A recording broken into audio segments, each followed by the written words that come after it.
Hello guys, welcome to first mini ಬ್ಲಾಗ್ಗೆ ಸ್ವಾಗತ ಸುಸ್ವಾಗತ. ಎಲ್ಲರಿಗೂ ಬೆಳಗ್ಗೆ ಎದ್ದು ಬೇಗ ನನ್ನ ಮುಖ ನಾನೇ ನೋಡೋಕ್ಕಾಗಲಿಲ್ಲ. ಫ್ರೆಶ್ ಅಪ್ ಆಗಿ ಬರೋಕ್ಕೂ ಹಂಗೆ ಹೋಗಿ ಮುಖ ತೊಳ್ಕೊಂಡು ಬಂದೆ. ಹಂಗೆ ಅಕ್ಕಿಗಳು ಮೇವು ಹಾಕೋದು, ಅಕ್ಕಿಗಳ್ನ ಮೇಯಕ್ಕೆ ಬಿಟ್ಟು ನಾನು ನೋಡ್ತಾ ನಿಂತಿದ್ದೆ. ಅದು ಮೇಯೋದನ್ನ ಯಾವ ಥರ ಅಕ್ಕಿ ಸಾಕಿದ್ರೆ ಯಾವ ಥರ ಖುಷಿ ಆಯ್ತದೆ ಗೊತ್ತಾ ಗೈಸ್. ಅಕ್ಕಿಗಳ್ನ ಕಾಣಿ ಒಳಗೆ ಬಿಟ್ಟು ನೋಡಿ, ಇವೇ ನನ್ನ ಪಾರಿವಾಳಗಳು. ಹಂಗೆ ಕ್ರಿಕೆಟ್ ಆಡೋದ ಅಂತ ಹೋದೆ. ನೋಡಿ, ಕ್ರಿಕೆಟ್ ಆಡೋದ ಅಂತ 3 ಜನನೂ ಬೈಕ್ ಎತ್ಕೊಂಡು ಕ್ರಿಕೆಟ್ ಆಡೋ ಗ್ರೌಂಡ್ ಹತ್ರ ಹೋಗ್ತಿದ್ದೋ. ನೋಡಿ, ಇವನು ಬ್ಯಾಟ್ ಅಂದರೆ ಬ್ಯಾಟ್ ತಗೊಂಡು ನನಗೆ ಕೈಯಲ್ಲಿ ಏನೋ ತೋರಿಸ್ತಾನೆ ಗೈಸ್. ಅದೇನಂತ ಗೊತ್ತಿದ್ರೆ ಕಮೆಂಟ್ ಮಾಡಿ. ಹಂಗೆ ಬ್ಯಾಟ್ ತಗೊಂಡು ಬಂದು ಕ್ರಿಕೆಟ್ ಆಡೋಕ್ಕೆ. ನೋಡಿ, ಬ್ಯಾಟ್ ಬಂದಿದ್ದು ಬೈ ಹೆಂಗೆ ಓಡ್ತವ್ರೆ, ಬರೀ ಟಚ್ ಕೊಡ್ತಾರೆ, 6-4 ಹೊಡೆಯೋದೇ ಇಲ್ಲ.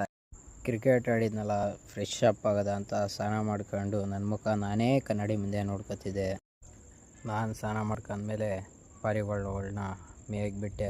ಹಂಗೆ ನೀರು ಕುಡಿಸ್ಬಿಟ್ಟು ತಿರ್ಗಾ ಪಾರಿವಾಳ ಕಾನಿಗೆ ಹಾಕ್ಬಿಟ್ಟು ಹೋದೆ. ಹಾಗೆ ನಮ್ಮ ಹುಡುಗರ ಮನೆ ಹತ್ರ ಬಂದೆ. ಅವನು ನೋಡಿದ್ರೆ ಪಾಪು ಎತ್ಕೊಂಡು ಆಟ ಆಡಿಸ್ತಾ ಇದ್ದ. ಮೊದಲು ಬ್ಯಾಟ್ ಎತ್ಕೊಬತ್ತಿದ್ನಲ್ಲ ಅವ್ರ ತಮ್ಮ, ಗಾಡಿ ಅಷ್ಟು ಉದ್ದ ಇಲ್ಲ, ಗಾಡಿ ಓಡಿಸ್ತೀನಿ ಅಂತ ನನಗೆ ಹೇಳ್ತಾನೆ.